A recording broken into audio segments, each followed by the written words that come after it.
Bonjour et bienvenue sur Projet Libre. Je m'appelle Walid Nou, je suis tombé dans la marmite du logiciel libre il y a plus de 20 ans. Que vous soyez libriste confirmé ou néophyte, venez découvrir avec moi les portraits des femmes et des hommes qui font du logiciel libre. Communauté, modèle économique, contribution, vous dit tout. Bienvenue pour ce nouvel épisode de Projet Libre. Aujourd'hui, on va parler d'un site qui existait déjà quand j'ai commencé à faire du logiciel libre. Il s'agit de linuxfr.org.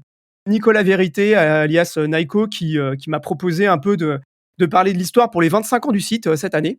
C'était une très bonne idée puisque je l'avais mis dans ma liste de courses des interviews que je voulais faire en 2024. Donc là, ça tombe parfaitement bien. Et ce soir, avec moi, j'ai deux membres du site. Il y a Benoît Cibo, alias Oomph, et Florent Zara, pour parler de LinuxFR. Et on va parler de différents sujets, de l'histoire du site, de la communauté et du fonctionnement de LinuxFR, et du financement et des défis à venir pour les années qui arrivent. Donc voilà, déjà, j'espère que vous allez bien tous les deux. Bonsoir, et oui, très bien. Très bien, merci. Bonjour à tous. Première chose, je vais vous demander de vous présenter et de vous expliquer très rapidement un peu votre parcours, comment vous avez découvert le logiciel libre et à quel moment vous avez rejoint l'équipe de LinuxFR. Florent, si tu veux commencer.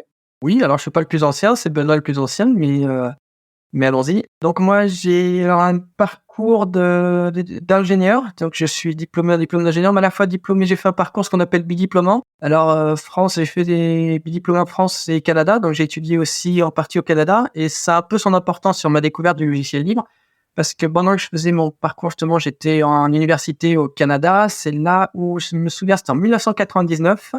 Il y a la sortie de KDE1 et il y avait le club informatique de l'université qui a fait une présentation. Donc, j'y suis allé. C'est là où j'ai découvert le logiciel libre, c'est l'open source, et Linux, KDE pour démarrer. Même si aujourd'hui, j'utilise plus GNOME que KDE. Pas de troll sur le sujet. Et à partir de là, là, je me suis de plus en plus intéressé au monde du logiciel libre. Et j'ai fini par découvrir LinuxFR au bout de quelques mois, la communauté de LinuxFR. Je me suis créé un compte pendant 2 ans, je crois. J'ai regardé sans créer de compte. J'ai créé un compte en 2001. Et après, j'ai fini par croiser, parce qu'il habitait pas très loin de chez moi, Fabien Penso, l'un des créateurs du site. On s'est croisés, on a bu une bière, quelque chose comme ça. Il m'a passé un des livres. Il m'a dit, tiens, tu fais un livre, tu vas le chroniquer sur LinuxFR. Donc, j'ai commencé à le chroniquer. Et puis, on s'est croisés sur un salon. Et puis, j'ai commencé à faire des polos. Pour les premiers polos pour LinuxFR que j'ai commandé, que voilà, à partir du truc, je me suis dit, tiens, ce serait sympa d'avoir des polos sur les salons. Et à partir de là, ils m'ont proposé d'intégrer l'association et voilà, je faisais du contenu. Donc, j'ai intégré l'association et c'est comme ça qu'au bout, peut-être en 2002, 2003, quelque chose comme ça, je me souviens plus exactement quand est-ce que j'ai intégré l'asso. Voilà, ça fait donc plus de 20 ans que je fais partie de l'association et que je fais vivre le site aussi. Super, et toi, Benoît ? Eh ben, de mon côté, un parcours ingénieur aussi. En deuxième année, première année d'école d'ingé, je me suis retrouvé en projet à gérer la machine des élèves. C'était une vieille Red Hat, si je me rappelle bien. Enfin, à l'époque, elle n'était pas vieille, mais du coup, c'était une Red Hat. On y a pris goût à gérer la machine des élèves. On a fondé avec plusieurs autres étudiants des écoles des environs un groupe d'utilisateurs. Donc, on a créé le groupe Linux Arverne en Auvergne. Et puis après, j'ai commencé à bosser. Donc, arrivé sur Paris, j'ai regardé les associations qui existaient localement. J'ai commencé à rentrer côté April, l'association de promotion et de défense du logiciel libre. Et j'ai vu le site linuxfr.org à ce moment-là. Je me rappelle assez nettement qu'au début, je me suis dit, c'est nul, ça m'intéresse pas. Je suis pas retourné pendant un moment. Je suis revenu et au bout d'un moment, j'ai créé un compte. J'ai créé un compte vers 2000. Donc, j'étais pas là dans les 2 premières années, mais j'ai eu un compte assez tôt. Très rapidement, j'ai commencé à contribuer sur la partie code. Et puis après, je suis rentré dans les autres parties du site, filer un coup de main pour la modération, puis rentrer dans l'association, jusqu'à être maintenant président de l'association et directeur de publication pour le site, et à contribuer sur un peu les divers aspects du site, aussi bien sur la partie un peu de code, un peu d'admin 6, directeur de publication et la gestion aussi bien des mises en demeure que des demandes de suppression de comptes, de purge de données, RGPD et autres, que faire de la représentation, tenir des stands, un peu tout faire. On est 2 là, mais l'équipe est composée de bien d'autres personnes, évidemment. Je peux rajouter une petite précision. Effectivement, j'ai pas précisé qu'au sein de l'association, très vite, j'ai récupéré la gestion de la trésorerie. Donc, je suis devenu secrétaire trésorier de l'association. Parce que comme ils ont vu que dans les anciens membres de l'association ont vu que je gérais bien cet aspect-là, mais ils ont été contents d'avoir trouvé quelqu'un à qui déléguer. Donc j'ai pris quelques temps après, je suis devenu secrétaire trésorier de Linux FR et je le suis toujours aujourd'hui d'ailleurs. D'accord. Alors depuis tout à l'heure, on parle de Linux FR, mais pour les personnes, je pense qu'il y en a qui connaissent pas Linux FR. Est-ce que vous pourriez, expliquer, rapidement ce qu'est Linux FR? C'est un site d'actualité sur le logiciel libre et sur plein de sujets afférents. Des sujets variés autour des thématiques de l'informatique, du logiciel libre, du droit, du do-it-yourself, enfin de pas mal de sujets qui sont abordés. On existe depuis 25 ans, c'est en français. C'est principalement connu pour les actualités, mais il y a d'autres parties du site, comme il y a un forum pour des questions-réponses, il y a une partie qui ressemble un peu à des blogs, il y a diverses parties sur le site. On a un trafic relativement conséquent, et puis de fait, on a un historique sur les 25 ans. Il y a 117 000 contenus et 1,9 million de commentaires actuellement en base de données. Et il y a une communauté régulière de quelques milliers de comptes réguliers qui sont sur le site et qui écrivent les contenus et qui viennent lire et commenter les contenus. Un point important, c'est que tous les contenus sont produits par les personnes qui visitent le site. Et derrière, après, il y a une équipe de modération pour gérer la modération, une équipe qui aide aussi à l'écriture, à faciliter la rédaction de contenu. Et puis des gens qui doivent écrire du code, administrer les serveurs. On fait plus ou moins tout nous-mêmes. On est notre propre logiciel pour gérer le site. Point très important, c'est que il y a que des bénévoles et il y a aucune pub sur le site. Et globalement, on a beaucoup de gens qui sont, on est à fond dans la partie logiciel libre, donc ça se ressent. Évidemment, le code qu'on produit est libre. Et voilà, ça fait 25 ans que ça fonctionne de cette façon-là. Tu dis que ça fait 25 ans que ça fonctionne de cette manière-là. Comment est-ce que ça a, démarré, en fait? Pourquoi là où les créateurs ont démarré Linux FR? On n'était pas là, nous, dans les tout premiers, mais on a eu l'occasion d'être avec eux, de boire des coups ensemble et d'en discuter. Globalement, à l'origine, il y a une bande de potes qui a envie de faire un site qui va assez vite ressembler en thématique à Slashdot, mais en français. Ils décident de faire du code pour ça et de l'héberger un peu à l'arrache, puisqu'on sait que le site commence se poser, c'est une tour posée sous un bureau que quelqu'un a au travail. Et plus tard, le site grossissant, il va être hébergé ailleurs et le code va s'améliorer, l'équipe va s'élargir et il y aura des visiteurs de plus en plus qui vont arriver sur le site. Mais à l'origine, c'est ça la fondation du site, avec la création, la réservation du nom de domaine le 28 juin 1998. C'est ça, une bande de potes qui décide de faire un site par et pour les communautés. Quel est l'environnement en 98 pour le logiciel libre, sur internet, dans l'espace francophone? Du côté associatif, il y avait l'April en 96 qui existait déjà. Il y avait quelques groupes d'utilisateurs qui existaient déjà. Il y avait déjà quelques associations qui existaient, mais il n'y avait pas de site important pour relayer les actualités du logiciel libre de manière générale. C'est un peu après que beaucoup d'autres sites sont apparus, au final. Les premiers sites pour gérer des emplois, qui parlaient d'emplois dans le domaine logiciel libre sont arrivés un peu après. Les premiers Lolix et autres sont arrivés après. Pas mal d'autres structures ont été créées après. La plupart des sites dédiés à un projet donné sont arrivés après aussi. Donc c'est dans les premiers sites dédiés, enfin en tout cas très axés sur la partie logiciel libre qui existe dans l'espace francophone à cette époque-là. Pour compléter ce que dit Benoît, Linux FR a comblé un gap à l'époque où il y avait pas de t'avais Slashdot qui était la référence, mais c'était anglophone. À l'époque, les créateurs ont voulu faire un site web où les gens pouvaient contribuer, donner leurs news, poster la dernière version de leur logiciel, tout ce qui concernait Linux, logiciel libre. Et le nom Linux FR, il est venu un peu comme ça. Ils ne se sont pas posé trop la question. Quand on leur demandait un peu l'historique, ils ont dit, voilà, c'était une soirée entre potes. Le nom est venu comme ça, on l'a enregistré. On a monté un serveur, on a codé quelques lignes en PHP et pour que chacun puisse contribuer. Il y a le bouche à oreille qui a bien marché et le site comblant un vide, on va dire, il y a eu un peu la prime au premier qui fait qu'il s'est imposé comme la référence. À l'époque, au départ, c'était combien de personnes? De mémoire, Benoît, tu me corrigeras, mais on parle de 3 personnes. Ils sont dans l'historique. Fabien Pinceau, Laurent Vallard, Fabien Cézanne, Irvine Props et évidemment j'en oublie un maintenant. C'est les premiers noms qu'on voit dans les comptes et qu'on voit sur le site. Yanirou.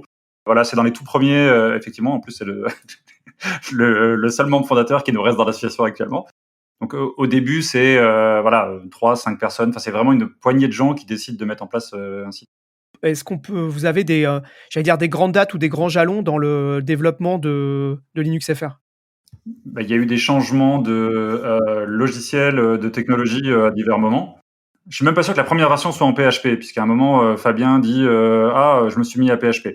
Ensuite, il y a la première version qui va arriver de Dacode. C'est là que j'ai commencé à arriver, puisque j'ai contribué sur Dacode. Dacode était la première solution en PHP et elle a fini comme paquet dans Debian d'ailleurs. À un moment, on avait un paquet officiel.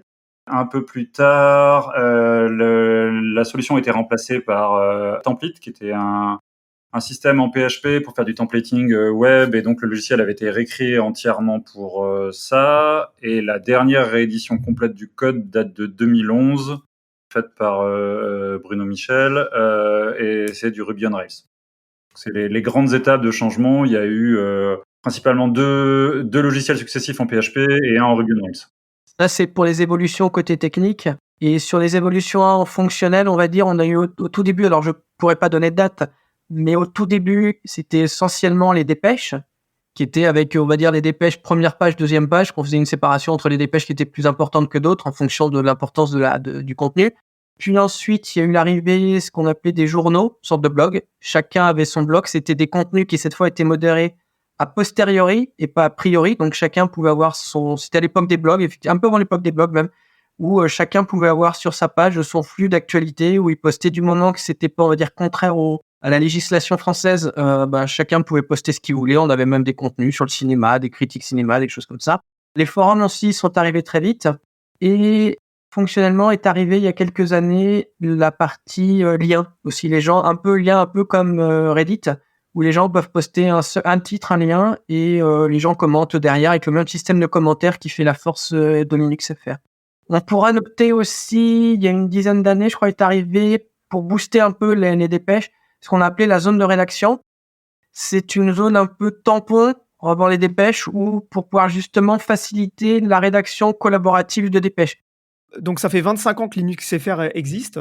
De quels moyens financiers dispose Linux FR? Comment vous faites sur le long terme pour pérenniser le site, en fait? Alors, en fait, on a au final actuellement assez peu de dépenses. Pour une raison assez simple, c'est que chaque fois qu'on a eu besoin, ou même sans qu'on ait à le demander, des gens nous ont proposé des serveurs, fourni le matériel directement, qu'on a 2 hébergements qui nous sont offerts, l'un par la Fondation Free et l'autre par l'entreprise Bursttech. Donc les serveurs qu'on a récupérés, en plus, on arrive à les héberger sans frais.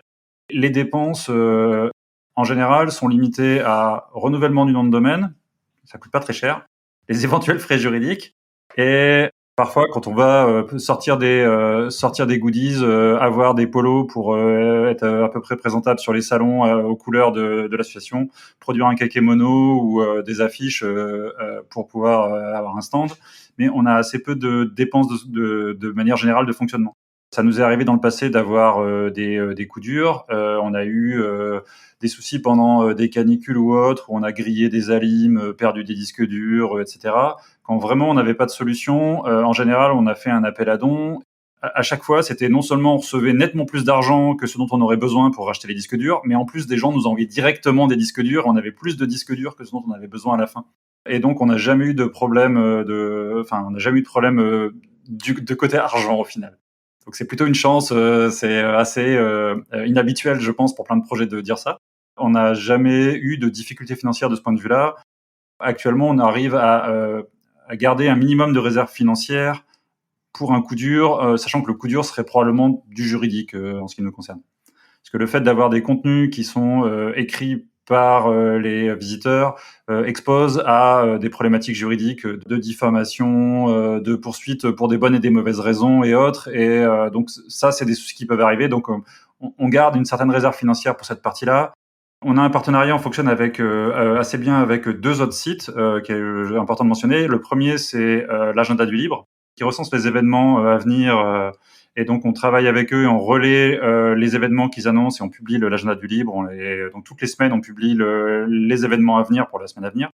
Et le deuxième, c'est En Vente Libre. En Vente Libre permet à toutes les structures libristes qui le veulent, d'avoir une boutique pour vendre leurs goodies ou de recevoir des dons. Donc nous aussi, on a une capacité à recevoir des dons via en vente libre, même si je le disais tout à l'heure, c'est pas vraiment une problématique pour nous. Mais en tout cas, on a cette capacité-là en cas de besoin. Et quelles sont les motivations de l'équipe, des gens qui travaillent depuis, quelques années? Alors pourquoi les gens contribuent au site? Eh ben, les gens contribuent pour des raisons différentes pour le site. D'une part, ça varie au fur et à mesure des années, des raisons pour lesquelles ils viennent. Donc on va avoir des gens qui arrivent pour des aspects techniques. Moi, je suis rentré dans la vie du site comme contributeur au début sur la partie d'Acode en PHP. Bruno Michel, qui a fait la réécriture du site en Ruby on Rails, il est rentré un moment dans le site parce que je lui ai demandé de contribuer pour écrire la coloration syntaxique pour le langage template dans Vim. Donc il est rentré comme ça et après il a réécrit le site entièrement. Donc voilà pour comment on lui a mis le doigt dans le doigt dans l'engrenage et qu'il a été happé après sur le site. Florent racontait qu'il était rentré par les polos et que du coup ça avait incité à lui confier d'autres tâches. Les gens avaient vu réaliser ce type d'action. Donc les gens entrent pour des raisons diverses et variées parce qu'ils finissent par découvrir le site, qu'ils nous ont croisé à un endroit ou parce qu'ils sont fans du logiciel libre. Et après ils vont rester aussi pour des raisons variées, soit parce que on fait des choses techniquement intéressantes ou parce que le site est vivant, qu'il y a une communauté vivante et que c'est intéressant, ou parce qu'ils y trouvent leur compte en termes de veille techno, parce qu'on voit passer plein de choses sur le site. Ça va vraiment dépendre des gens pour savoir ce qui les intéresse. Alors oui, ma motivation pour rester depuis plus de 20 ans maintenant sur LinuxFR, c'est quelque part la communauté et ce que LinuxFR m'a apporté, parce qu'effectivement, j'ai très vite découvert LinuxFR après avoir découvert le logiciel libre. Ça m'a apporté beaucoup, une forte connaissance, et c'était pour moi un moyen de progresser à la fois techniquement et aussi socialement. Et donc, c'est pour ça que je suis de plus en plus investi avec une certaine reconnaissance de mes pairs. Je fonctionne beaucoup la reconnaissance. Et j'ai trouvé, malgré les défauts que pouvait avoir LinuxFR, le côté parfois trollesque qu'on pouvait lui reprocher, voilà, j'ai essayé d'en tirer le meilleur pour moi-même, d'en créer mon propre réseau et de pouvoir, au fur et à mesure, je dirais, faire du logiciel libre, de plus en plus travailler côté professionnel. Et c'est maintenant ce que j'ai réussi à faire, et c'est en partie grâce à LinuxFR que j'ai pu construire mon réseau, de travailler maintenant à 100% dans le logiciel libre et open source. Comment est-ce qu'on, marie, cet engagement associatif, et sa vie de famille? Je serais curieux de savoir combien de temps ça vous prend par jour ou par semaine de travailler là-dessus? Pour certaines actions, c'est un peu continu, étalé toute la journée. Par exemple, je vais le matin au réveil, je vais regarder le site à un moment et je vais voir si on a par exemple du spam à nettoyer, parce que va y avoir le spam de la nuit à nettoyer. Au fur et à mesure de la journée, je fais aussi partie du lectorat du site, donc je vais lire les commentaires et ça fait une partie de la modération. Et donc cette activité-là, par exemple, elle est plus ou moins étalée sur le temps que je passe sur un écran, en gros. Après, il y a d'autres actions qui sont un peu plus ponctuelles, mais plus chronophages. C'est contribuer sur du code ou modifier des choses sur les serveurs et faire la partie administration système. Va falloir que je bloque un créneau à un moment donné pour faire telle ou telle tâche et j'ai plus ou moins la main dessus suivant si c'est une urgence parce qu'on n'a plus de backup ou si c'est parce qu'on veut faire une modification. Après, il y a d'autres choses qui sont aller faire des conférences, on en a fait moins ces derniers temps, ou aller tenir un stand. Bon voilà, on a une idée du planning, ça bouffe du temps à un moment donné, mais c'est bien planifié, on voit quand ça sera. Éventuellement, on a des choses à préparer en avance, n'est-ce pas, Florent? En tout cas, ça s'organise. Au final, on peut passer pas mal de temps. On voit que c'est aussi pour ça qu'on a des équipes un peu larges. Il y a une dizaine de personnes qui contribuent sur la modération. Il y a plusieurs personnes qui contribuent sur le code, parce que tout le monde n'est pas à fond tout le temps. Ça reste une équipe de bénévoles et à un moment, il y en a un qui va être malade, il y en a un qui va être absent, ou il y en a un qui va juste partir parce que il a envie de passer à autre chose ou parce qu'il a d'autres choses, d'autres projets qui l'intéressent. Bref, ça fait partie je pense, de la vie de tous les projets de bénévoles de faire attention à ce que ce soit pas totalement chronophage et à la fois, pour le moment, on arrive à gérer les choses et à y passer, certes, pour les plus actifs, pas mal de temps quand même. Ouais. Et toi, Florent, tu passes combien de temps, par jour ou par semaine à travailler, sur LinuxFR? Au début, on va dire avant 2010, que j'ai une vie de famille, des enfants un peu plus prenante, c'était comme l'expliquait Benoît, j'étais en flux continu sur produire du contenu. J'ai même été quelque temps, un peu avant Covid, à Newsatech, j'étais principal top contributeur. Puis donc il y avait production de contenu, modération régulièrement, un peu le matin, un peu le soir, un peu le midi, voilà. C'était en flux continu. Maintenant, depuis une dizaine d'années, je gère 3 dépêches, on va dire à peu près mensuellement, mais qui me demandent un peu de temps, la gestion des prix, parce qu'on attribue des livres, donc des prix aux meilleurs contributeurs. Donc ça, faut choisir les contributeurs, les meilleurs contributeurs du mois, leur envoyer un email pour dire qu'ils ont gagné, récupérer les informations, faire la dépêche d'annonce. Je fais la revue de presse aussi tous les mois, et je fais aussi les meilleurs journaux qui ont été publiés le mois passé. Donc voilà, c'est mes 3 dépêches un peu rituelles mensuelles là-dessus. Je dirais, ça me prend 3 heures, 2-3 heures par mois. Et ça, c'est vraiment par bas, je m'y concentre et je fais ça au début ou au milieu de chaque mois. Ça, c'est la première chose. Ensuite, annuellement, il y a 2 choses. Il y a la gestion, le temps fort de l'association, parce qu'en étant secrétaire trésorier, je dirais que ça me prend peut-être 1 à 2 journées de préparation entre les comptes, voilà, pour la saisie des comptes, vérification, bilan financier, etc. Tout cumulé, sur un mois, ça doit me prendre 1 à 2 journées, cette préparation-là.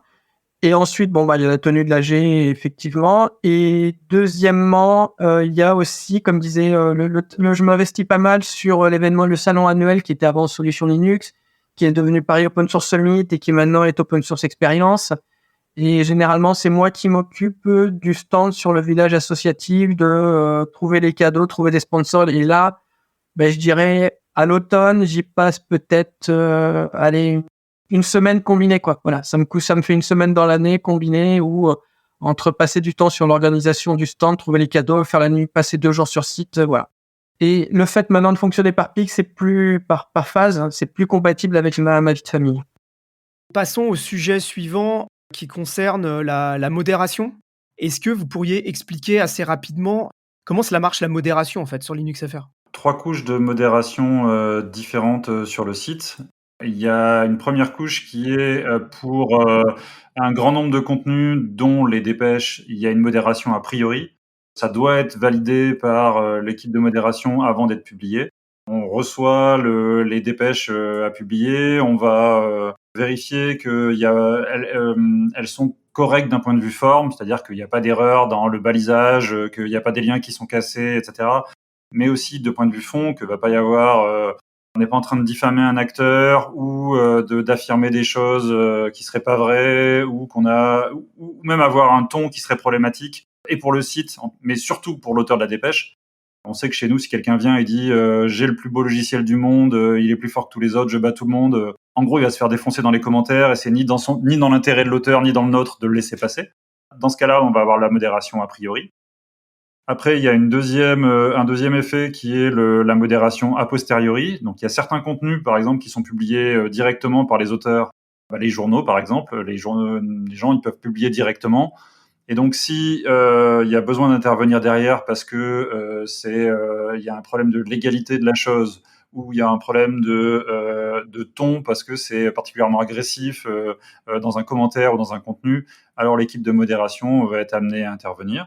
Et il y a un dernier moyen de modération qui est via le système de karma, qui est une sorte d'automodération, où les gens vont intervenir pour dire si des contenus ou des commentaires sont plutôt pertinents, plutôt inutiles, et aussi ayant aussi la capacité à taguer les choses et notamment à nous indiquer du spam, éventuellement si on rate le spam. On en reparlera sans doute un peu plus tard, mais une des difficultés du spam actuel, c'est le reconnaître et le discerner au milieu du contenu légitime. Et donc, c'est bien si tous nos visiteurs, tout notre lectorat est capable de nous aider aussi à identifier du spam. Du spam, de la pub, enfin tout ce qui est pénible du net en général, j'entends. Et ça, ce système de modération, il a évolué avec le temps? Je veux dire, quand le site il a commencé, le système de modération, il n'existait pas? Vous avez créé un truc de zéro? Vous vous êtes inspiré de choses qui existaient déjà? Comment ça s'est C'est passé? une longue suite d'évolutions. Par exemple, à un moment, il était possible de poster des commentaires en étant anonyme. Et suite à des abus, cette possibilité-là, elle a été supprimée. Après, il y a eu des choix pour savoir si les commentaires devaient être visibles initialement quand on les poste ou pas, ou s'ils étaient par exemple masqués et visibles que par des anciens au début. Il y a eu des choix pour les notes sont apparues sur les contenus. Il n'y avait pas des notes avant sur les contenus. Le système de karma est arrivé au fur et à mesure du temps. Il y a eu des tas de débats et des tas de discussions sur les avantages et les inconvénients d'avoir un système de karma. Il y a eu un moment où on a comparé avec les autres sites soit qui existent encore, type Slashdot, soit je suis pas sûr qu'ils existent encore, comme Advocato ou d'autres sites où il y avait des systèmes d'évaluation de ranking et il y a des endroits où on gagnait des grades en gros et on pouvait monter dans la hiérarchie si on était un bon contributeur ou pas. Il y a divers systèmes qui ont été évalués et pour faire évoluer la façon dont fonctionnait le site. Et il y a aussi des choix dans la façon de faire les choses, par exemple, de présenter les choses aux visiteurs. Par exemple, nos commentaires sont présentés en fil de commentaires, ce qui est plus ou moins inhabituel, mais ça influe sur la façon dont les gens vont commenter. Ils voient ce qui a été posté avant. Pour poster un commentaire, il faut aller cliquer en bas du contenu, donc c'est difficile de créer un commentaire avant d'avoir lu le contenu. Donc il y a des choses qui relèvent du design, on va dire, de la façon dont c'est fait, qui permettent d'essayer de limiter les dégâts en termes de modération. Tout n'est pas parfait. Il n'y a jamais de solution optimale qui convient à tout le monde, entre ceux qui voudraient qu'on puisse écrire n'importe quoi, tout et n'importe quoi, et ceux qui voudraient que le ton soit extrêmement polissé, par exemple. Donc il n'y aura jamais de solution qui conviendra à tout le monde. Mais on essaye de travailler pas mal là-dessus, sur la façon dont on peut améliorer ou pas la modération, que ce soit sur les aspects de transparence, sur les aspects techniques, sur comment faire de la détection de spam.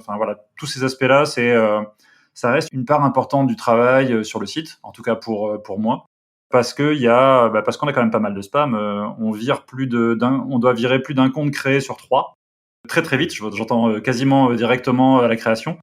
Encore après, on en a encore d'autres qui vont dégager quand ils vont commencer à écrire des choses parce qu'on savait pas encore que c'était des spammers, mais c'était des spammers. Il y a quand même une partie non négligeable du travail qui vient de la pollution qui est générée par le spam sur les sites où les contenus sont proposés par les visiteurs. Soit du spam purement commercial, soit des gens qui essaient de placer des liens, de faire du référencement, ou du prosélytisme politique ou religieux, voilà. En termes de modération, c'est presque la partie facile, parce que dégager des contenus publicitaires, c'est facile, on les voit, on les dégage, fin de l'histoire.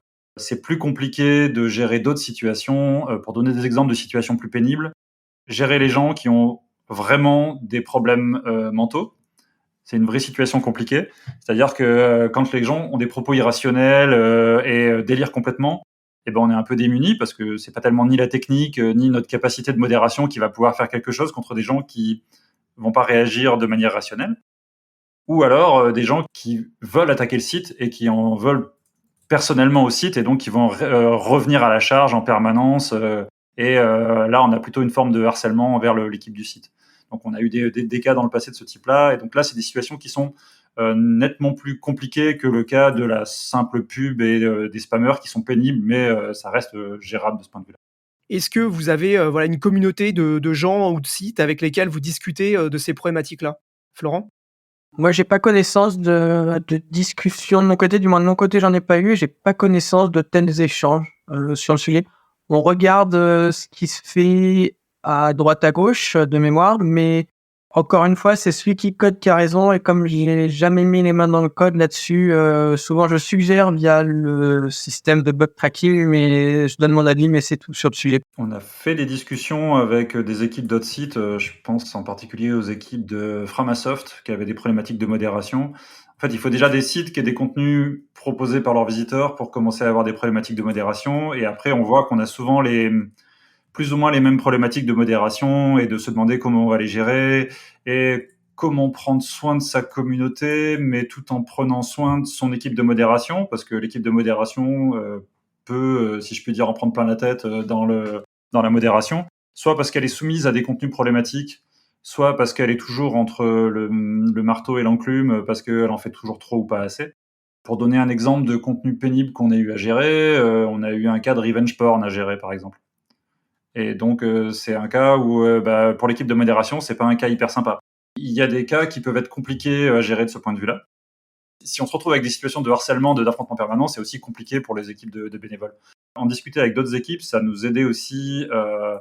C'est pas quelque chose qu'on fait régulièrement, mais les fois où on l'a fait, ça aide aussi à voir qu'on n'est pas les seuls à avoir ce type de problème. à voir les solutions qu'ils ont mis en place ou pas, à rappeler des choses qui sont importantes comme prendre soin de ses bénévoles. C'est toujours un truc qu'il est facile d'oublier. Donc ça aide à partager des bonnes pratiques. Ça aide pas forcément sur comment on le fait techniquement parce qu'on va pas avoir les mêmes solutions et qu'on n'est pas confronté exactement au même problème, mais ça aide au moins à partager des bonnes pratiques. C'est presque le plus important. Une fois qu'on sait ce qu'on veut faire, la technique va plus ou moins suivre. Prochain sujet, c'est que je voulais qu'on parle de la communauté, de votre communauté, de qui elle est composée, cette communauté. Naïvement, j'allais dire que sur Linux FR, c'est globalement des geeks. Qu'est-ce que vous savez de cette communauté? Comment vous interagissez avec elle? Alors, ce que j'en sais, j'ai pas une vision exhaustive, hein, mais de ma vision, cette communauté est très éclectique. Du développeur surtout de l'administrateur système aussi, développeur, administrateur système qui vient chercher la dernière nouveauté, l'information, discuter avec ses pairs. On a quelques CTO, CIO qui traînent aussi sur le site. Alors, pas forcément de très grosses boîtes, mais on a quelques aussi. J'ai pu croiser des gens qui avaient des postes à responsabilité dans des boîtes, mais qui continuer à venir faire leur veille technique sur Linux FR. On a aussi des gens qui travaillent dans l'éducation nationale. On a d'ailleurs un des membres de l'association qui n'est pas technique du tout, mais qui est CPE dans un collège en banlieue parisienne. Et donc, il vient pour aussi s'informer parce que il a un petit côté geek et un petit côté technique, mais c'est pas son métier au quotidien. Donc voilà, elle peut être vraiment très, très diverse. Et voilà, on a aussi notre lot de spammers, de trollers, de gens aussi parfois un peu aigris, de gens qui ne lâchent pas le morceau, qui sont sûrs d'avoir raison. Je dirais mais qu'on a quand même un public derrière principalement, je dirais, de prescripteurs, de gens qui connaissent le sujet, qui veulent en savoir plus, et qui, pour certains, on a ceux qui vont juste regarder, et puis il y en a qui vont venir voir débattre et y aller jusqu'au fond des choses. Je vais peut-être commencer par dire qu'on essaye de pas avoir trop d'infos sur notre communauté, entre guillemets, parce qu'on n'a pas de tracking, du coup, on n'a pas d'informations réellement qualitatives sur notre communauté. On essaie de minimiser les informations qu'on a sur les comptes qui sont présents et comme on n'a pas de pub, on s'en fiche de les qualifier, etc. Donc, on est un peu limité par choix de ce point de vue-là, mais on voit quand même, par exemple, que il y a des comptes qui sont très anciens, donc on sait qu'on a une communauté de gens qui sont là depuis très longtemps. On voit aussi que dans les parties forums, questions, il y a beaucoup plus de populations plus jeunes, de lycéens, étudiants qui posent des questions qui ressemblent un peu à j'ai du mal à faire mes devoirs. Donc on voit les questions qui sont un peu différentes. Après, on voit dans les questions qui sont posées, dès qu'on commence à avoir un peu de la bouteille dans le domaine du logiciel libre, on voit les gens reviennent avec les questions dont on a déjà vu 15 fois les réponses, ils vont redébattre des mêmes sujets, mais donc ça nous indique qu'il y a du renouvellement quand les questions reviennent. On a une communauté qui ressemble un peu c'est un peu la version banquet d'Astérix, genre des gens qui aiment bien se disputer, râler, argumenter, etc. Mais on a vu aussi que chaque fois qu'on a eu un coup dur, les gens étaient solidaires. Une des difficultés, c'est que c'est un site en ligne, quoi. Donc, on en voit assez peu au final de notre lectorat. On a ceux qui viennent sur les stands et là, on découvre un peu les publics quand ils viennent nous voir sur les stands. Mais c'est toujours une vision limitée parce qu'il y a la géographie qui va jouer, donc on voit pas les gens de partout, etc. Et puis, on voit ceux qui viennent sur les stands, qui viennent nous parler. C'est une communauté qui est suffisamment large pour intéresser les gens. On nous demande souvent des informations sur notre communauté au final. Soit les projets qui essayent d'évaluer la quantité d'utilisateurs du logiciel libre en France ou autres vont nous demander c'est quoi la taille de notre communauté. Soit les gens qui veulent faire des études scientifiques ou autres sont à la recherche de données. Ils se disent voilà une base d'utilisateurs qui peut être utile à étudier. Mais on n'a pas d'informations extrêmement précises sur notre lectorat par choix. Ce qu'on peut subodorer, c'est qu'on aimerait qu'il soit un poil plus jeune pour des questions de renouvellement. Probablement un poil plus féminisé aussi. Ce serait étonnant que la communauté soit paritaire. Et ça s'élargit un peu de plus en plus vers d'autres sujets. Donc, vu qu'on traite des sujets qui peuvent être un peu annexes, un peu hors de l'aspect pur technique du logiciel libre, lié au droit, aux problématiques des réseaux sociaux, je sais pas, à la souveraineté, à un certain nombre de sujets. Ça élargit aussi un peu les communautés vers un autre public que le public purement technique. Mais voilà, on n'aura pas de réponse extrêmement précise sur la nature de notre communauté. Dans le monde du logiciel libre, il y a tout un écosystème francophone et même, au niveau international. Et en fait, ce que j'aimerais comprendre, c'est un peu la place de LinuxFR, déjà, on va dire, dans l'environnement, francophone. Et je me demandais, en fait, quelle est votre vision à vous de la place de LinuxFR dans tout cet écosystème? LinuxFR avait avant une place, de mon point de vue, un peu centrale parce qu'il était un des premiers à être là. Il s'était imposé. Maintenant, c'est un site qui fournit un service un peu unique, donc de news, de news collaborative, je dirais communautaire, gérée par sa communauté. Parmi tant d'autres, comme tu disais, il y a Framasoft à côté, il y avait Léa Linux à un moment, un peu plus active, il y a l'agenda du libre. C'est vrai que beaucoup avant, les gens relayaient beaucoup tous leurs petits événements locaux sur LinuxFR. Ça faisait plein de petites dépêches dans lesquelles les autres dépêches se noyaient. Donc, avec l'avènement de l'agenda du libre, on a repoussé tout ça sur l'agenda du libre et on ne fait qu'un extract régulier pour publier une dépêche synthétique sur LinuxFR. Donc, on va dire, on est un pion parmi d'autres de cette grande communauté francophone qui est aussi très disparate, avec les chatons aussi, qui étaient avant liés à Framasoft et maintenant qui ont pris leur indépendance. C'est un pion, un élément parmi d'autres, mais qui reste unique dans le sens où c'est pour moi des seuls sites de news. Il y a eu d'autres tentatives, d'autres sites qui ont voulu, parfois avec un soutien commercial derrière, mais qui n'a jamais remplacé, aucun site n'a vraiment remplacé LinuxFR sur son positionnement de site de news, d'information, de news communautaire. Quand on est présent sur des stands au milieu du village associatif et autres, on a coutume de dire qu'on est là pour aider tous les autres autour de nous, tous les entreprises, les autres associations, les projets du libre, pour les aider à communiquer sur leurs événements, leurs actualités, les logiciels qui vont sortir, etc. Si quelqu'un est fan d'un projet donné, c'est sûr qu'il va aller sur le site de son projet et qu'il le suit avec attention, mais pour recevoir des informations variées sur un peu tout ce qui se passe dans l'écosystème, c'est une des possibilités qu'offre linuxfr.org de diffuser l'information, d'aider à diffuser l'information, en tout cas d'être un moyen qui peut permettre de diffuser l'information. Donc ça, c'est le premier rôle. Et le deuxième, c'est aussi, on a une capacité que d'autres n'ont pas, c'est si on a suffisamment de gens motivés pour faire un panorama des logiciels de graphisme libres, des gens vont se mettre ensemble et écrire une dépêche pour mentionner tous les logiciels qu'ils connaissent et éventuellement donner leur avis. Et on va avoir une sorte de, pas forcément un comparatif, mais au moins un référencement des solutions qui existent. La capacité à pouvoir parler de plusieurs projets, en général, les autres sites n'ont pas forcément cette capacité-là. Quand c'est une entreprise, elle va rarement parler de ses concurrents. Quand c'est un projet, il va pas forcément parler des autres projets. En tout cas, s'il le fait, les gens vont se dire que c'est pas forcément objectif. On peut aider à mentionner les projets existants, à rappeler qu'il y a plusieurs solutions qui existent, à aider à diffuser l'information sur les solutions qui existent. Ça, c'est un autre avantage d'avoir un site un peu tiers.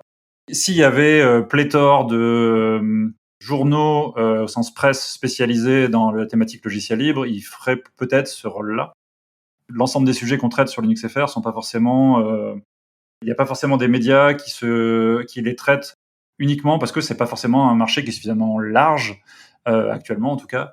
Et donc, c'est le rôle de LinuxFR de permettre de communiquer sur ces sujets-là et de diffuser les actualités, les informations, les versions des communautés autour de nous. Donc, le site a été fait par et pour les communautés pour aider à diffuser leurs actualités.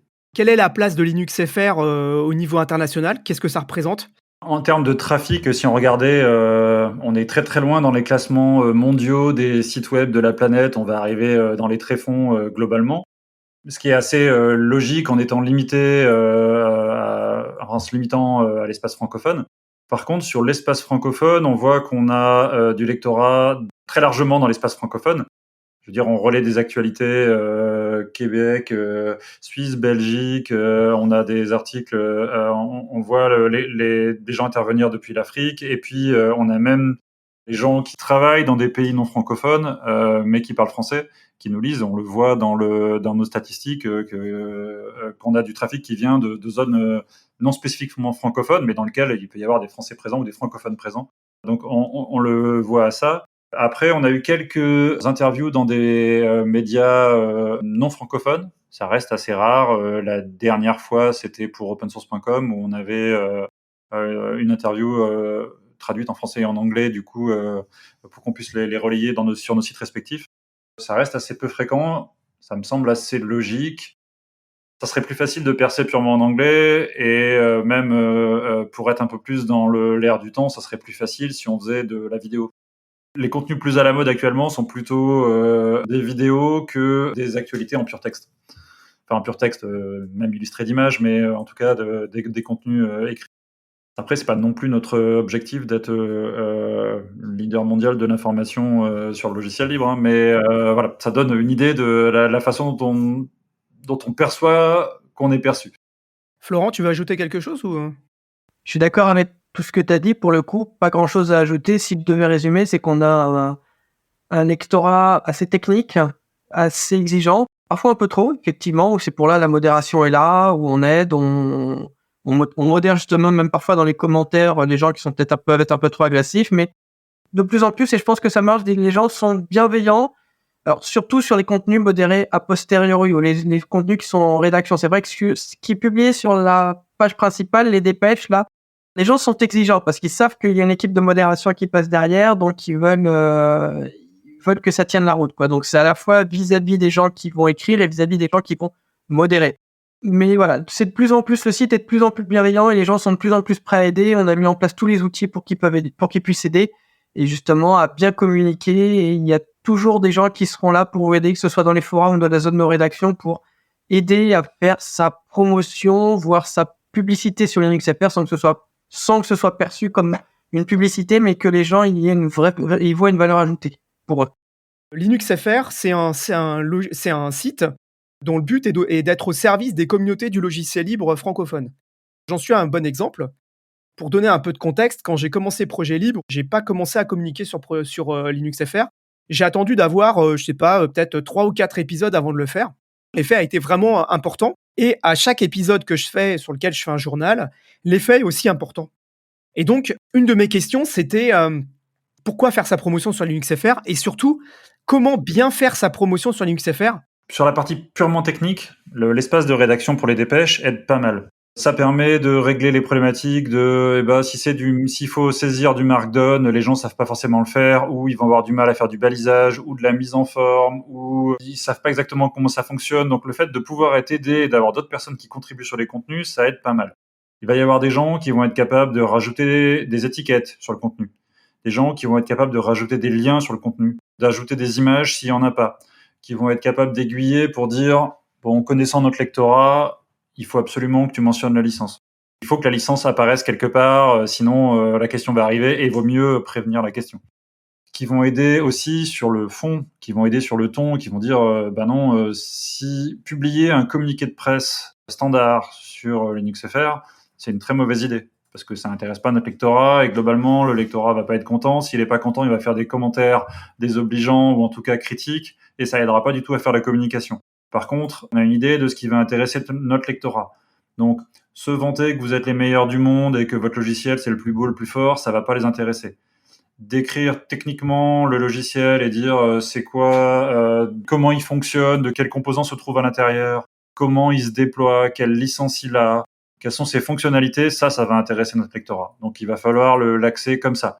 C'est pas vrai uniquement sur des sujets techniques, hein, ça pourrait être sur je gère des contenus sous licence libre, alors il va falloir parler de quelles sont les licences qui sont autorisées ou pas sur le site, pourquoi vous avez fait tel ou tel choix, comment vous les gérez. Enfin bref, l'espace de rédaction, il a un intérêt à être coopératif, collaboratif, c'est qu'on peut aider sur la forme et sur le fond, et que ça aide pas mal pour rédiger des contenus et avoir le bon ton, la bonne façon de présenter les choses. Sachant qu'en plus, de toute façon, il y aura l'équipe de modération qui interviendra derrière aussi si jamais il restait des choses. Mais en général, une fois que les choses sont passées dans l'espace de rédaction, on produit des contenus de meilleure qualité, on produit des contenus plus longs. Et surtout, ils sont adaptés au site. Ils correspondent au lectorat en question. Donc ça aide pas mal. Donc ça, c'est une bonne façon de communiquer. Après, il y a les choses dont tu parlais qui me paraissent très justes. On va refuser quelqu'un qui vient avec son blog pour dire j'ai lancé mon blog pour parler de ça. Oui, mais actuellement ton blog il est vide. Donc si tu veux venir parler de ton blog, pourquoi pas, mais il va falloir remplir un petit peu au départ que les gens voient ta production. Donc c'est vrai si quelqu'un voulait parler de son blog, c'est vrai si quelqu'un veut parler de ses podcasts ou des séries de vidéos qu'il vient de lancer. On va avoir un critère qui est attendre d'avoir un petit peu de contenu. On n'a pas de souci avec le fait que des gens viennent parler régulièrement de leur contenu. On a des séries d'articles réguliers de divers acteurs. La revue de presse de l'April, elle est publiée régulièrement. Des séries de podcasts, il y en a au moins 2 ou 3 différentes qui sont annoncées régulièrement sur le site. La façon d'amener les choses et la nature des choses dont on va parler, clairement, il faut que ça soit adapté au lectorat qui est visé. C'est un peu la base de la communication, mais en tout cas, on essaye d'aider les gens qui débutent sur le site à bien communiquer.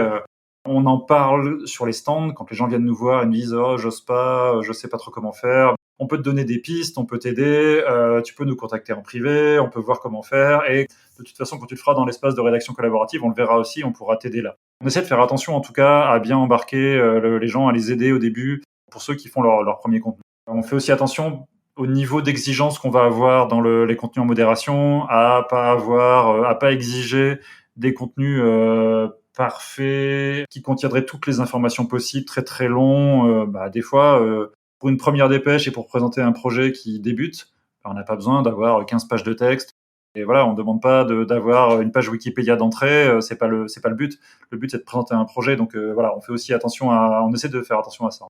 Si on doit insister sur un point, c'est que c'est vraiment une très bonne idée de passer par l'espace de rédaction collaborative et d'en faire une dépêche.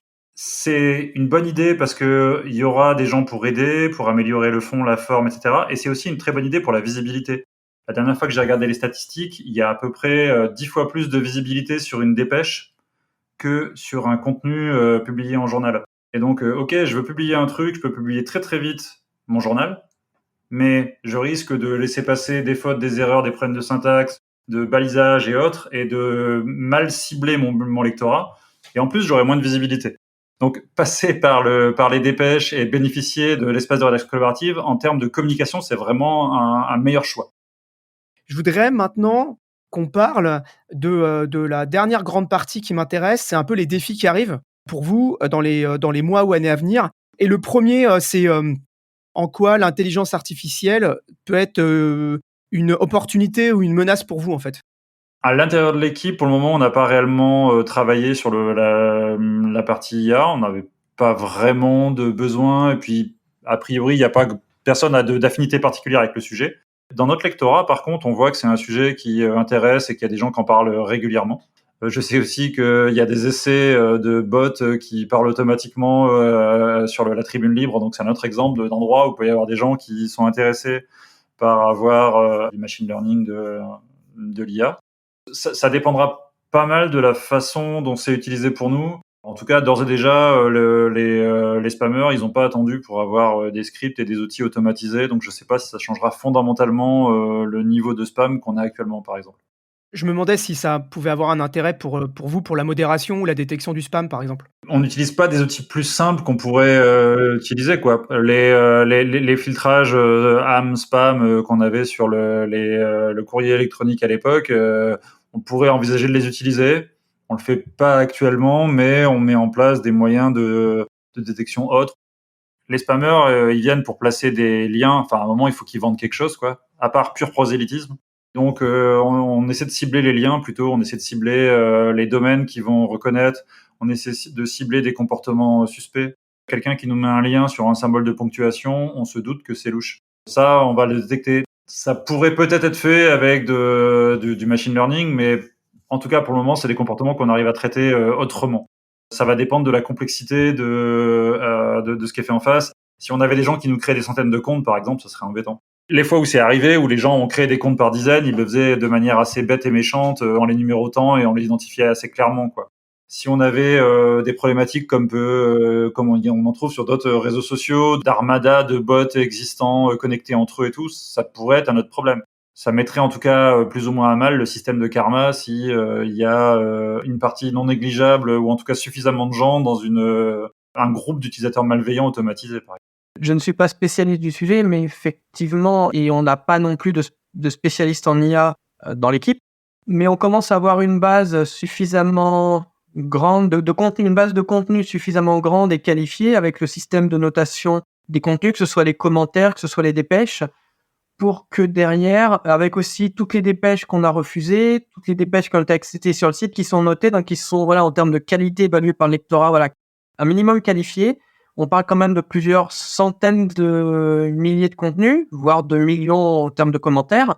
Est-ce que ça pourrait servir de base pour entraîner une IA, pour nous aider à mieux détecter le spam, mieux détecter les bons, les mauvais contenus, les commentaires qui peuvent très vite dégénérer, et nous aider à justement détecter des choses ou nous alerter très vite sur du contenu sensible qu'il faudrait pouvoir supprimer, potentiellement. Mais encore une fois, ça demande du temps, des connaissances et certainement aussi un peu de moyens, parce que c'est pas gratuit d'entraîner une IA. Mais je pense qu'on a le contenu. Si quelqu'un nous entend, un chercheur, et qui veut faire un sujet de thèse et se lancer là-dedans, pourquoi pas, avec plaisir.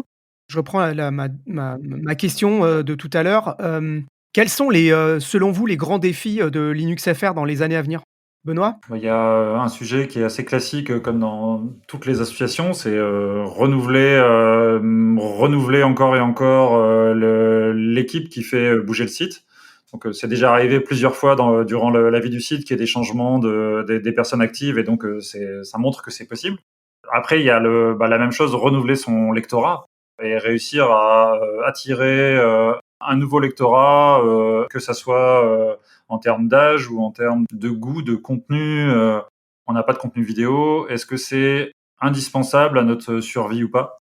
Est-ce qu'il y a des choses des vraies ruptures dans les générations là-dessus, sur les types de contenus? C'est des questions qu'on se pose en permanence, de savoir si on a fait les bons choix. Donc, par exemple, mettre en place les liens et avoir une sorte de plus ou moins de microblogging pour avoir les liens pour aider les gens à parler des sujets. Ça attire facilement du contenu. Et en même temps, on se demande si on n'a pas asséché notre propre production de contenu en permettant extrêmement facilement aux gens de parler de ce qu'il y a ailleurs. C'est-à-dire d'avoir des gens qui soient consommateurs de contenu existant que créateurs de contenu. Pour que le système, entre guillemets, fonctionne, nous, il faut qu'il y ait des gens qui se décident à écrire des contenus dont on puisse parler. Soit ils les écrivent directement chez nous, soit ils en parlent sur leur blog, le site de leur projet et ailleurs, et on relie l'information. Mais il faut quand même que des gens écrivent les contenus, pas juste que tout le monde attende que les contenus soient créés par quelqu'un. Sinon, entre guillemets, le système s'effondre, quoi. Ça fait partie des questions qu'on se pose. Florent? Voilà, il y a toute la partie aussi gestion de l'obsolescence technique, infrastructure, tout ce qui fait tourner le site au final. C'est basé sur des volontaires, donc il y a toute cette partie aussi, c'est un des gros défis, et Benoît est en première ligne aussi sur cet aspect-là. La gestion de l'épuisement, que ce soit les membres de l'équipe qui font tourner l'association, qui font tourner le site web aussi, les gens qui produisent du contenu, parce qu'on a un moment par moment, c'est pas vrai, on a des gens qui nous ont fait régulièrement des dépêches sur les sorties du noyau Linux, sur les sorties de Firefox, de LibreOffice, alors de GIMP. Certains continuent, ils commencent, ils s'astreignent, ça tient quelques mois, années, et ensuite, c'est normal, ça s'épuise. Pareil, moi, au bout d'un moment, je vais certainement arrêter mes 3 dépêches mensuelles. Au bout d'un moment, je vais vouloir aussi peut-être passer à autre chose. Je sais pas, pour le moment, non, c'est pas le cas, c'est pas dans le radar. Et voilà. Et avoir du contenu qui tient la route, voilà. Parce que le site ne vit que par son contenu, qui est géré par ses utilisateurs, par son lectorat, par ses visiteurs. Il y a des aspects qui sont liés aux thématiques traitées. Est-ce qu'on traite les bonnes thématiques, ou est-ce qu'on rate des thématiques qu'on voudrait traiter ou qu'on devrait traiter? Par exemple, on ne parle pas uniquement de logiciels libres, parce que il y a d'autres choses. Enfin, c'est pas que la partie logicielle. Je sais pas, les gens vont être intéressés par les contenus libres en général, aussi bien, je sais pas, Wikipédia que OpenStreetMap ou OpenFoodFacts ou d'autres sujets qui sont annexes. Ils vont être intéressés pour parler de robotique ou d'obsolescence programmée ou de comment avoir une utilisation raisonnable de la technologie en termes de pérennité, d'empreinte carbone, etc. Il y a des sujets qui apparaissent, qui se développent, etc. Et donc, il y a aussi ça dans les dans les pistes d'évolution, c'est est-ce qu'il y a des sujets qu'on rate complètement, qui sont en dehors de notre radar et qu'on n'a pas identifiés, dont on devrait parler, qui intéressent notre lectorat. Un des avantages qu'on a, c'est que comme c'est notre public qui écrit sur les contenus, ça aide. On espère qu'ils écrivent sur les sujets qui les intéressent. Mais il y a pas longtemps, on avait une demande de création de contenu. Quelqu'un me disait, ouais, ça serait bien d'avoir une section pour parler d'obsolescence et de contenu, enfin des choses durables ou pas. Et oui, ok, on peut créer une section pour ça, mais c'est pas tellement le fait d'avoir une section. Le point, c'est il va falloir mettre des contenus dedans, quoi. Et donc, si des gens sont intéressés par ça, commencez plutôt par écrire des contenus et après on fera une section. S'il faut juste créer une section et mettre avec une image associée, ce sera pas un gros souci. Il faut bien qu'on veille à ce que les gens parlent des sujets qui les intéressent, quoi, et qui intéresseront le lectorat. Aide-toi et LinuxFR t'aidera. Je trouve très intéressant ce que vous avez dit sur les renouvellements de génération. C'était, une de mes questions, mais vous avez répondu sur le fait de savoir si une nouvelle génération, elle venait, puisqu'elle consomme du contenu différent. Même pour nous, hein, je vois moi, j'ai plus de mal à lire des articles longs maintenant qu'avant.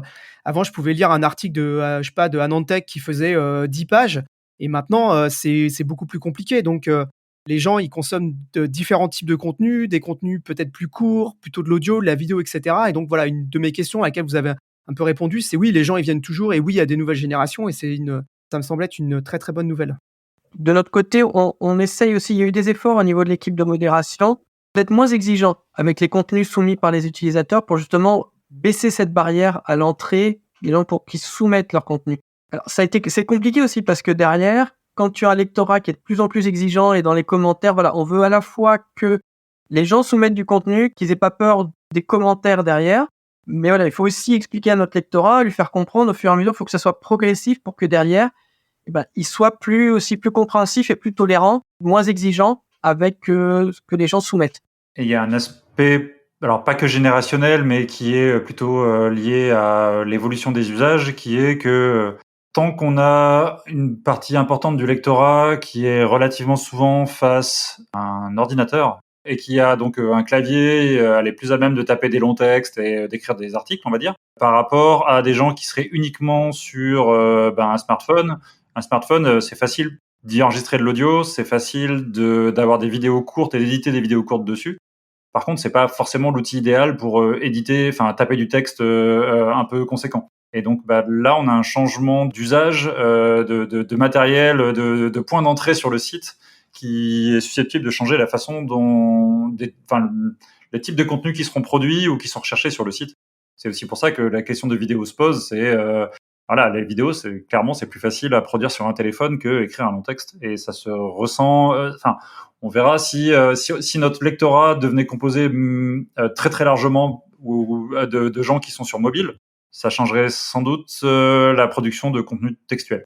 Tant qu'on a suffisamment de gens qui utilisent régulièrement, pas forcément en permanence, mais qui utilisent régulièrement un ordinateur, qui ont un grand écran et un clavier, disons, on est susceptible d'avoir des contenus textuels. Là, on va voir des effets de génération, c'est sûr, mais d'évolution des usages de manière générale. Entre, effectivement, ceux dont c'est le métier et ceux qui sont des utilisateurs plus occasionnels, ou en tout cas qui sont des gens qui n'utilisent pas directement un ordinateur, mais qui utilisent principalement un smartphone toute la journée. Ou à la fin, on aura un site et il n'y aura que les IA qui viendront, peut-être. Et par rapport à la tendance actuelle où de plus en plus de plateformes comme Twitter, comme Medium ou d'autres, ou même sur YouTube, on parlait de vidéos, mais même si on reste sur les aspects textuels, qui rémunèrent les créateurs de contenu, c'est quelque chose que LinuxFR ne fera jamais, ne pourra jamais se permettre de faire. Donc là, on n'ira jamais sur cette tendance-là.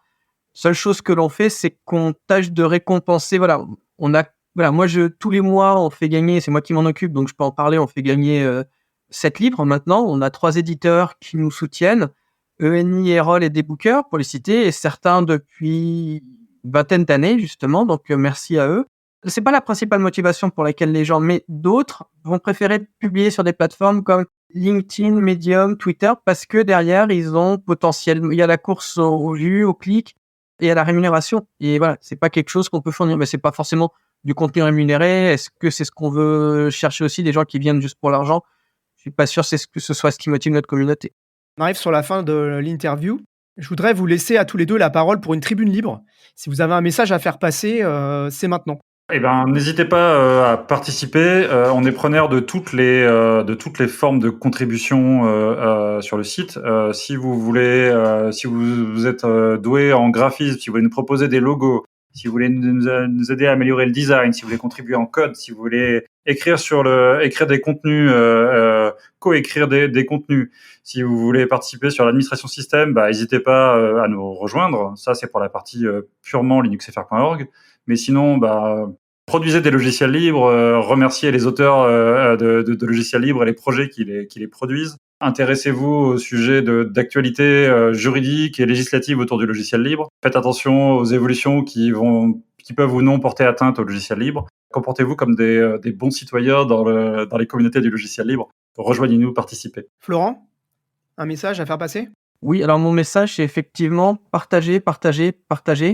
LinuxFR est là pour il est là pour ça, il est là pour vous aider. N'ayez pas peur de participer. S'il y a un souci, venez nous voir, on vous aidera. Et de manière plus large, partagez sur LinuxFR, mais partagez aussi de manière plus large. De toute façon, vous ne perdrez rien et tout le monde a y gagné à partager. Ça restera mon maître mot et c'est une de mes manières de fonctionner dans la vie. Voilà, que ce soit aussi bien personnellement que professionnellement. Ça fait une très bonne conclusion. Et c'est à mon tour de vous dire merci. Et à toute l'équipe qui fait tourner LinuxFR, parce que quand j'ai commencé en 2000, le premier site sur lequel je suis tombé, c'était LinuxFR. Et maintenant, je fais des podcasts de logiciels libres et il y a toujours LinuxFR. Donc, un grand merci pour tout ça. Merci, à très bientôt. Message pour finir aux auditeurs et aux auditrices de Projet Libre, de partager aussi, d'en parler autour de vous, de commenter sur LinuxFR aussi la dépêche. Vous pouvez me joindre aussi sur Mastodon. Vous pouvez me laisser aussi des commentaires sur LinkedIn, par mail aussi. Benoît et Florent, je vous dis à bientôt. Merci à toi. Et dernier message, oui, abonnez-vous. Et surtout, n'hésitez pas à venir participer à ce podcast. Quand vous serez sollicité, nous, on a passé un super moment, donc n'ayez pas peur, allez-y, c'est sympa. Venez. Merci Walid, merci beaucoup. À bientôt.